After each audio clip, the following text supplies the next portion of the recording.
Hola, mi nombre es Andrés Marroquín y les comparto la reseña del libro PIB, una corta pero cariñosa historia por Diane Coyle.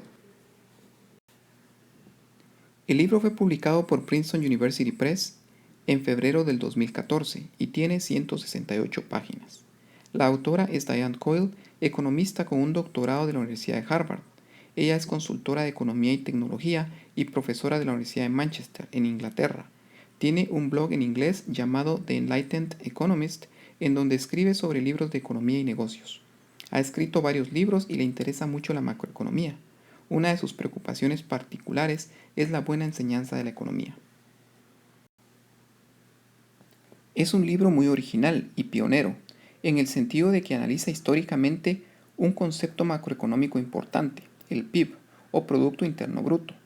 El PIB es una medida de la producción de un país en un periodo determinado, generalmente un año. Se dice fácil, pero en la práctica es muy difícil calcularlo. Coyle también lo define como una medida importante de la libertad y la capacidad humana creada por una economía de mercado. De hecho, Coyle define el desarrollo económico como el incremento en la libertad de los individuos. El PIB se puede medir de tres formas. La primera es sumando todo lo que los individuos, empresas y gobierno gastan, más los ingresos de exportaciones menos los egresos de importaciones. La segunda es la suma de los ingresos o remuneraciones de factores de producción, como salarios, los retornos del capital, etc. Y la tercera es el valor total de bienes y servicios producidos. El PIB per cápita es el valor del PIB dividido entre la cantidad de personas que viven en un país y se utiliza mucho para comparar países. El PIB es un concepto políticamente sensible. Un gobierno puede ser reelecto si el PIB ha aumentado significativamente durante su gestión, o puede perder las elecciones si el PIB se ha reducido, a lo que se le llama recesión o depresión, dependiendo de la duración. Esto explica por qué algunos gobiernos aumentan su gasto al final de su gestión. Esta reseña la voy a dividir en 4 partes. La primera es la historia del PIB, la segunda es las críticas al PIB, la tercera curiosidades sobre el PIB y la cuarta las conclusiones. El PIB es producto de la economía de guerra y específicamente de la Segunda Guerra Mundial, aunque ya desde hace muchos años a los gobiernos les interesaba determinar si su capacidad económica les permitiría derrotar a otros países. Esto se remonta a 1665, cuando William Petty en Inglaterra hizo las primeras estimaciones.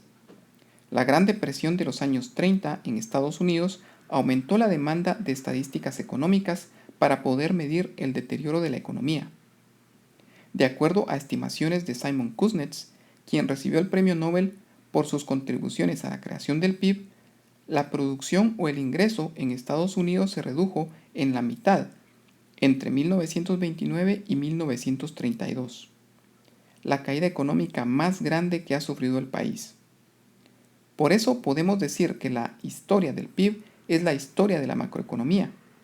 Las estadísticas del PIB y las políticas macroeconómicas keynesianas se reforzaban mutuamente, dice la autora. Al poder calcular la producción total, los gobiernos empezaron a intervenir para aumentar el PIB y así empezaron a crecer.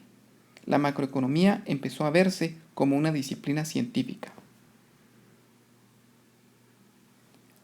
Una crítica es que el PIB incluye al sector financiero. Aunque el sector contribuye favorablemente a la economía, también acelera las caídas económicas, como se pudo ver en la crisis que empezó en el año 2009. Debe repensarse la manera en que el sector financiero se incluye en el PIB.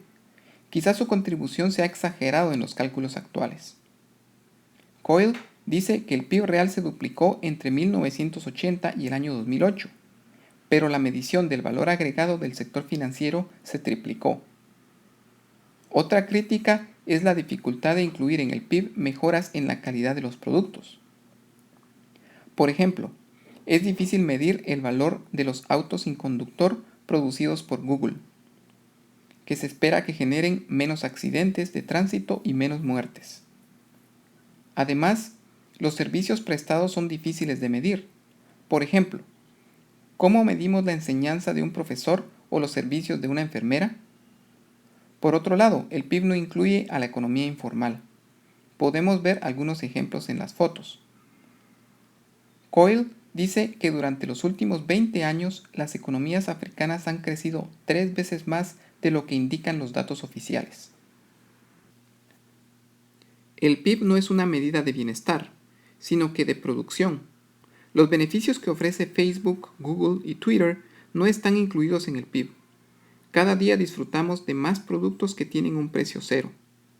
Coyle nos cuenta que el microeconomista Hal Varian ha estimado que el valor de búsqueda en Google es aproximadamente 150 billones de dólares. Por otro lado, el PIB está correlacionado con ciertas medidas de bienestar, como el índice de desarrollo humano, pero no de manera perfecta. Otro hecho curioso mencionado en el libro es que en los años 90 Italia decidió incluir en el PIB una estimación de su economía informal, lo que aumentó el PIB del país en un 20%. La foto que vemos es de Lagos, la capital de Nigeria. Debido a actualizaciones en el cálculo del PIB, por ejemplo, la inclusión de los bienes y servicios de la industria de telecomunicaciones y la industria de cine Nollywood, el tamaño calculado de la economía nigeriana creció sustancialmente, incluso superando a la economía de Sudáfrica. El PIB es una medida imperfecta, no mide el bienestar ni fue pensada para ello, y por lo tanto debe mantenerse separada de medidas de bienestar. La autora critica otros enfoques que se han propuesto como sustitutos del PIB, como el Gross National Happiness o la felicidad bruta nacional, que se calcula en el país asiático de Bután. Bután, dice Coyle, tiene una de las dictaduras más estrictas y es uno de los países más pobres del mundo.